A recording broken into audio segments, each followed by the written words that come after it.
Hello, my dear students. Welcome back our YouTube channel JEE SSC for Physics AKTU UPTU.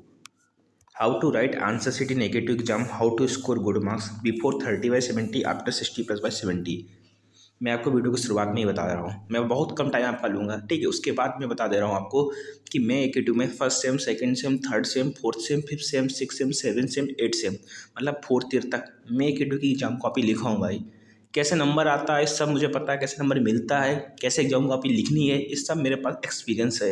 मैं बहुत सी exam copy देखा हूँ, बहुत से मेरे फ्रेंड जो AKTU की कॉपी चेक करते हैं फ्रेंड सर्कल में, उनसे भी मेरा कॉन्टैक्ट है, तो बहुत कुछ नॉलेज है। वो सारा कुछ मैं आपको बता दूंगा कि स्टूडेंट क्या गलती करता है कि उसके नंबर नहीं आते हैं। बहुत से स्टूडेंट देखे वो इतना पढ़ते हैं, नंबर उनके नहीं आते हैं। तो क्या क्या गलती करते हो आप लोग, ये सारी कुछ मैं आपको इस वीडियो में बता दूंगा यार, ठीक है। तो तभी बता रहा हूँ जब मैं उस कॉपी को लिखा हूँ AKTU में, ये नहीं मैंने कभी AKTU की कॉपी नहीं लिखा और आपको ज्ञान दे रहा हूँ। तो भाई लिख चुका हूँ मैं फोर्थ ईयर तक की कॉपी, ठीक है। नंबर भी अच्छे आते हैं, ठीक है। अब देखो, मैं उम्मीद करता हूँ जो कॉपी का जो फ्रंट पेज होता है ना, वो आपको भरना आता होगा, ठीक है। उसके बाद देखो, जो मोस्ट इंपॉर्टेंट बात होती है, कोई भी आप एग्जाम पेपर दोगे AKTU का, तो आपको 3 सेक्शन मिलेंगे। एक A सेक्शन मिलेगा, एक B सेक्शन मिलेगा, एक C सेक्शन मिलेगा, ठीक है। ये तीनों सेक्शन बहुत इंपॉर्टेंट होते हैं। जितने भी सेक्शंस होते हैं ना, ये अलग अलग वेटेज रखते हैं अपने आप में। सेक्शन A आपका 14 मार्क्स रखता है, सेक्शन B आपका 21 मार्क्स रखता है, सेक्शन C आपका 35 मार्क्स रखता है। तो जितने भी सेक्शन है ना, ये सबका अलग अलग वेटेज है, ठीक है। नमस्ते। नेक्स्ट बात देखो, नेक्स्ट बात जो ये है, जो बहुत इंपॉर्टेंट है, आपको ये पहले देखना है कि आप किस सेक्शन में अच्छा कर सकते हैं। लाइक आपने A सेक्शन को देखा, आपने B को देखा, आपने C को देखा, आपने 3 सेक्शन देखे। अब आपको लगेगा यार, आप देखो पढ़ाई करके गए हो, तो जितना भी पेपर आएगा उसमें अगर आप जितने भी लोअर से लोअर स्टूडेंट हुए ना, तब भी आपको एग्जाम में 4 क्वेश्चन तो आते ही होंगे यार। जब आप पेपर देखेंगे अपना 70 नंबर का, तो 4 से 5 क्वेश्चन तो आते ही होंगे, या फिर होप आपको पूरा पेपर आता है, ठीक है। एक स्टूडेंट जिसको पूरा पेपर आता है, एक स्टूडेंट वो जिसको थोड़ा बहुत आता है। तो आपको पहले ये देखना है कि section A, section B, section C में मुझे सबसे ज़्यादा क्वेश्चंस किस सेक्शन में आ रहे हैं। सपोज आपको सेक्शन A में आ रहे हैं, या फिर आपको सेक्शन B में 3 क्वेश्चंस करने होते, 5 क्वेश्चन दिए होते, 2 क्वेश्चन चॉइस होती, करो कि ना करो, 3 आप कर लोगे उसमें, तो वो सेक्शन आपको अच्छे से आ रहा है। या फिर आपको सेक्शन C में 5 के 5 क्वेश्चन अच्छे से आ रहे हैं, तो वो पहले ये देखना है। सपोज आपको लगा कि मेरा सेक्शन A अच्छा है, मैं इस पर 5 क्वेश्चन कर सकता हूँ, तब भी आप सेक्शन A पहले मत करना, माई अकॉर्डिंग। तब भी आप सेक्शन A पहले मत करना। आप सेक्शन कौन सा पहले करना, या फिर आप B पहले करना, या फिर आप C पहले करना, ठीक है। आपको सेक्शन A B C 3 मिल गए हैं, 3 में आपको B एंड C में से पहले करना है। चॉइस आपकी कि B करोगे C करोगे। अब देखो B में ज़्यादा क्वेश्चंस आते हैं कि C में ज़्यादा क्वेश्चंस आपको आते हैं। जैसे सपोज इस बच्चे ने देखो सेक्शन B पहले किया है, सेक्शन B पहले इसने किया है, आपको ऐसे ही डालना है सेक्शन B, ठीक है। इसके बाद जैसे आपको आंसर लिखना, ऐसे बीच में डालना है, मिडिल में आंसर सेकंड का E क्वेश्चन, ठीक है। इसके बाद आपको उसका जो सोल्यूशन है वो प्रोवाइड करने हैं, ठीक है। अब गलती देखो इसने क्या कि आप इसने सेकंड का E किया क्वेश्चन, ठीक है, सेक्शन चालू किया इसने। अब इसने सेकंड का भी C क्वेश्चन किया, वो भी इसको आता नहीं था, उसमें भी इसने इनकम्प्लीट कर दिया। इसके बाद इसने सेकंड का V क्वेश्चन किया, वो भी इसको आता नहीं था, इनकम्प्लीट कर दिया, और ये सेक्शन C पे आ गया। इस कंडीशन में मैंने पहले भी आपसे कहा था, आपको कोई एक सेक्शन चॉइस करने जिसमें आपको क्वेश्चंस आते हों। अब आप पहले ही 6 सेक्शन कर रहे हो, सेक्शन B कर रहे हो, और ऊपर से आपको सेक्शन B में सिर्फ आप सेक्शन B कर रहे हो, और सेक्शन B में आपको सिर्फ एक क्वेश्चन आ रहा है यार, तो ऑब्वियसली बात है कॉपी में बैक लगनी तय है यार। एग्जामिनर शुरुआत में काफ़ी चेक करेगा, पहले ही पेज उसने देखा हाँ ये क्वेश्चन आपका सही है, इसके बाद आपने ये भी क्वेश्चन इनकम्प्लीट कर दिया है, पूरा किया नहीं, इसके बाद आपने ये भी क्वेश्चन इनकम्प्लीट कर दिया, तो ऑब्वियसली बात है इस कंडीशन में एग्जामिनर जान जाता है इस बच्चे को कुछ नहीं आता है भाई। उसका माइंड सेट ये हो जाता है कि एवरेज कॉपी चेक करनी है यार, एक क्वेश्चन के बाद कुछ आते ही नहीं बच्चे को, इसलिए कहते हैं जो शुरुआत में वो क्वेश्चंस करो जो आपको आते हैं। तो इस कंडीशन में आपको सेक्शन B नहीं करना था। जैसे इस बच्चे ने सेक्शन जो B किया था उसे नहीं करना था, उसे सेक्शन C करना था या फिर A करना था। अगर सेक्शन C में भी कुछ नहीं आता फिर तो मजबूरी है सेक्शन A ही करो यार, ठीक है। इस चीज़ को अवॉइड करना है कि जिस सेक्शन में आपको सबसे ज़्यादा क्वेश्चंस आते हैं पहले वो अटेम्प्ट करो। क्वेश्चन जितने अच्छे हो सकें वो करो, इससे एग्जामिनर के माइंड में मैपिंग बन जाए, हाँ इस बच्चे को आता है। फिर लास्ट में जो वे क्वेश्चन करो जो में इसमें आपको कुछ नहीं आता है, उसमें भी एग्जामिनर 4-5 दे देगा, बिकॉज उसके माइंड में मैपिंग बन जाता है शुरुआत से कि हाँ इस बच्चे को आता है, उसने क्वेश्चन अच्छे किए हैं, सारे क्वेश्चन सही किए हैं। बिकॉज जब भी कोई एग्जामिनर कॉपी चेक करता है शुरुआत के क्वेश्चन को देखता है कि हाँ बच्चा सही कर रहा है, वो जान गया है, मतलब बच्चे में कुछ तो जानता है, जानकारी है इसके अंदर, बस ऐसे स्कूल करके कॉपी चेक करता रहता है। ठीक है, तो ये पहली बात थी जो आपको याद रखनी है। नंबर सेकेंड थिंग देखो जो मैं आपको बताने जा रहा हूँ, नंबर सेकंड क्या होता है, जो पैराग्राफ होता है। बहुत से बच्चे देखो, ये आपका कॉपी का फ्रंट पेज है, ठीक है, इसमें ऑलरेडी देखो ये पैराग्राफ क्या है, खिंचा हुआ दिया गया है, मतलब आपको कोई पैराग्राफ बनाने का नीड है नहीं है। फिर भी वो क्या करेंगे, देखो उन्होंने क्या किया है, इन्होंने राइट हैंड की तरफ एक पैराग्राफ बना दिया है। यहाँ पर ऑलरेडी पैराग्राफ बना हुआ था, कितना स्पेस बचा है यार, कोई स्पेस है यार। कॉपी वैसे भी आपकी A4 साइज पेपर होता है, उसमें भी आप इधर से पैराग्राफ खींचते, इधर से ऑलरेडी बना हुआ है, तो भाई ये मत करना। आपको पैराग्राफ इस पेज में कुछ नहीं करना है। जो आपकी कॉपी का फ्रंट पेज होता है ना, जो भी फ्रंट पेज फर्स्ट होगा, फिर थर्ड पेज होगा, फिफ्थ पेज होगा, सेवन्थ पेज होगा, इनमें आपको कुछ भी नहीं करना। पैराग्राफ ऑलरेडी आपको बनाया दिया जाता है। आप चाहो तो आप यहाँ पर बिल्कुल ही छोटा सा कह सकते हो, जिससे कि आपको सिमेट्री मिल जाए वर्ड का, कर सकते हो, पर इतना बड़ा पैराग्राफ बनाने का कोई नीड नहीं है यहाँ पर। ठीक है, ये बहुत गलत बात है। नंबर सेकंड देखो, आपको कॉपी के जो सेकंड पेज आता है यहाँ पर आप पैराग्राफ बना सकते हो, बिकॉज सम टाइम आपको देखने को मिलेगा कि आपका क्वेश्चन यहाँ से स्टार्ट हो रहा है, तो आपको लिखना पड़ेगा क्वेश्चन नंबर 3 है, यहाँ पर आपको आंसर लिखना पड़ेगा, तो आपको यहाँ पर एक पैराग्राफ की नीड होती है। आप यहाँ एक पैराग्राफ बना सकते हो सेकेंड पेज पे। ठीक है, ये पैराग्राफ की बात हो गई।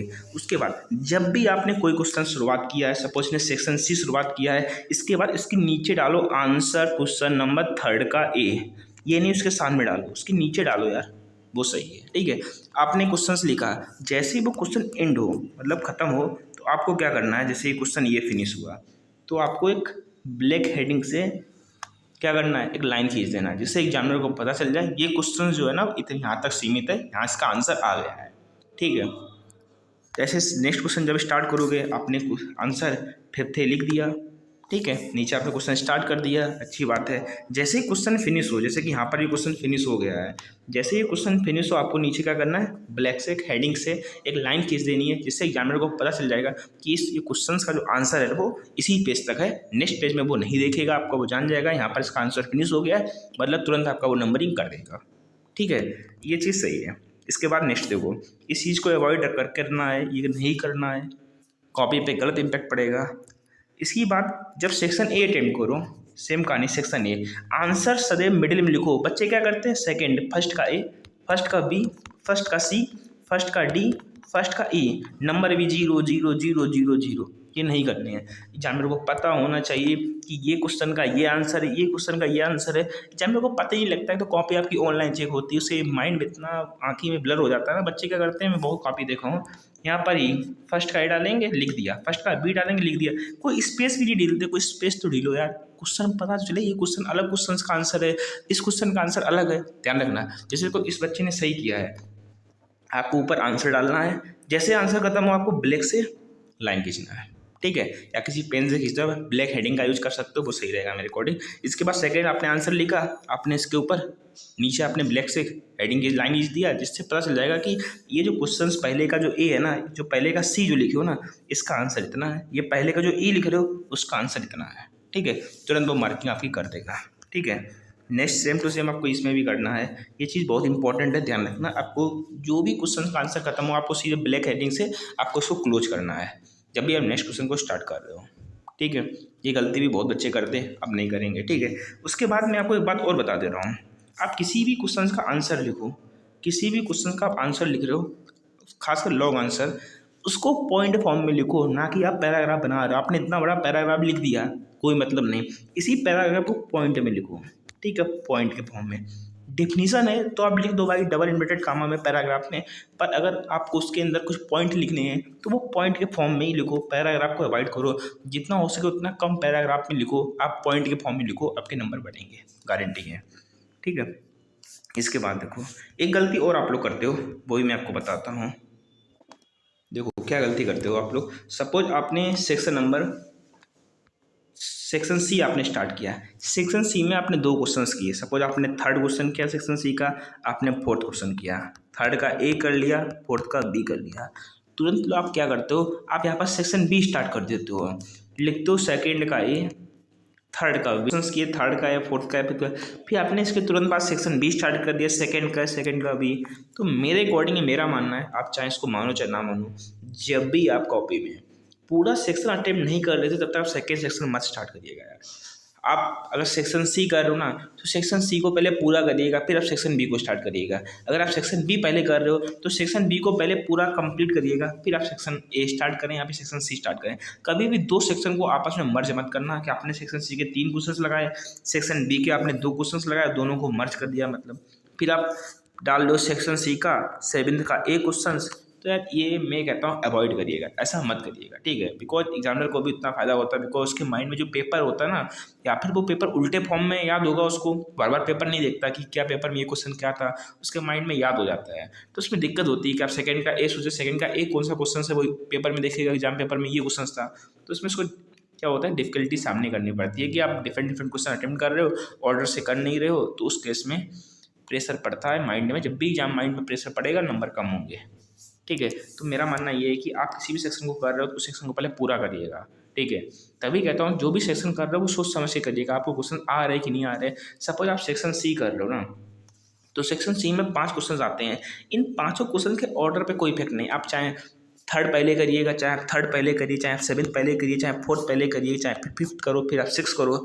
इसमें आप ऑर्डर के साथ कुछ भी कर सकते हो, बिकॉज सेक्शन में कोई भी क्वेश्चन है उसके साथ ऑर्डर में जो मन चाहे वो कर सकते हो, पर अदर सेक्शन में क्वेश्चंस मत करना, वो सही नहीं रहेगा, ठीक है। तो ये बातें ध्यान रखना यार। और आपके सामने क्या प्रॉब्लम हो सकती है, मुझे लगता है आपके सामने ये प्रॉब्लम हो सकती थी, सेक्शन कौन सा पहले करते हैं, साथ में क्वेश्चंस कैसे करने हैं। अगर आपको कोई क्वेश्चन कुछ समझ नहीं आ रहा क्या करें इसके बारे में, तब भी उस क्वेश्चन में कुछ ना कुछ लिख के आना है, क्वेश्चन को खाली कभी नहीं छोड़ना है, ठीक है। आपको कोई क्वेश्चन आ गया, सपोज आपको कुछ नहीं आता, फिर भी कुछ तो ऐसा लिख दो यार। सपोज हो सके तो किसी दूसरे क्वेश्चन का आंसर उसमें लिख दो, मिनिमम 2 नंबर मिल जाएगा यार, अगर कोई एग्जामिनर अच्छा हुआ, ठीक है। यहाँ पे जो क्वेश्चन पूछा गया उसी क्वेश्चन रिलेटेड कुछ भी लिख दो, पर क्वेश्चन को कभी खाली मत छोड़ना यार, ठीक है। उस केस में 0 मिल जाते हैं। अगर कुछ लिख दोगे तो मिनिमम 2 नंबर या 1 नंबर तो एग्जामिनर दे ही देता है, अब एग्जामिनर अच्छा हुआ तो, ठीक है। तो ये बहुत इंपॉर्टेंट बात था, ये भी ध्यान रखना। नेक्स्ट आपको लगता है कि कोई डायग्राम आपके एग्जाम में पूछा गया, सपोज कोई डायग्राम आ रहा है, तो डायग्राम का भी आपको बहुत डाउट होता है कि पेंसिल से बनाए कि पेन से बनाए। पेंसिल हो गया, सेकंड पेन हो गया, कि पेंसिल से बनाए पेन से बनाए, किसी से भी बनाओ। कॉपी में जब स्कैन होता है ना तो पेंसिल भी स्कैन हो जाती है, पेन भी स्कैन हो जाता है। अब पेंसिल से कब बनाना है, जब आपको पता है डायग्राम डिफिकल्ट है भाई, एक बार में नहीं बन पाएगा तो पेंसिल से बनाओ। अगर डायग्राम एक बार में क्लियर बन रहा है तो पेन से बनाओ यार, कॉमन सेंस है ये तो आपके माइंड में आ ही जाना चाहिए यार। पर पेंसिल से बनाओगे वो भी स्कैन होती है, ये माइंड बनाओ कि सर पेंसिल से बनाएंगे तो शायद जब स्कैन हो तो ब्लर हो जाएगा, बिल्कुल क्लियर स्कैन होता है। जब आप पेंसिल से बनाओगे बिल्कुल साफ डायग्राम दिखाई देता है, ठीक, उसमें कोई डाउट नहीं है। नंबर सेकंड बात, एग्जाम कॉपी में कोई भी यार फालतू की चीज़ मत लिखना। कौन सा एग्जाम पर नंबर लिख रहे हो, मोबाइल नंबर लिख रहे हो, अपनी ईमेल आईडी लिख रहे हो। कभी कभी क्वेश्चन आ जाते हैं कि आपको पूछेगा कि कोई एप्लीकेशन लिख दो उस टाइप का, जिसमें आपको लेटर या फिर अपना नाम लिखना पड़े, तो उस चीज़ को अवॉइड करना, वहाँ पर XYZ का यूज़ करना, ठीक है। अपने एग्जाम कॉपी में कभी अपना नेम मत लिखना यार, नंबर पहली बात। कभी अपना नेम मत लिखना, ना भी अपना पेपर कोड लिखना, कोई मोबाइल नंबर मत लिखना, कोई रुपये तो भूल कभी मत उसमें कर देना। बता रहा हूँ भाई, सीधे कॉपी सीज कर ली जाएगी। आपको पता है कॉपी ऑनलाइन चेक होती है, तो रुपए लगाने से कोई मतलब है नहीं, फालतू में आप बैक लगवा लोगे सब्जेक्ट में, ठीक है। सीधे यूपीएम में वो कर दिए जाओगे। इन चीज़ों से बहुत दूर रहना, ठीक है। जिसकी कॉपी आ रही वैसे लिख के दे दो, कोई मोबाइल नंबर, ये फालतू की चीज़ कोई मत करना, दिक्कत है उससे, ठीक है। होप आप इस सारी गाइडलाइंस को फॉलो करोगे तो आपके नंबर निश्चित ही अच्छे नंबर आएंगे, ठीक है। जय हिंद, जय भारत।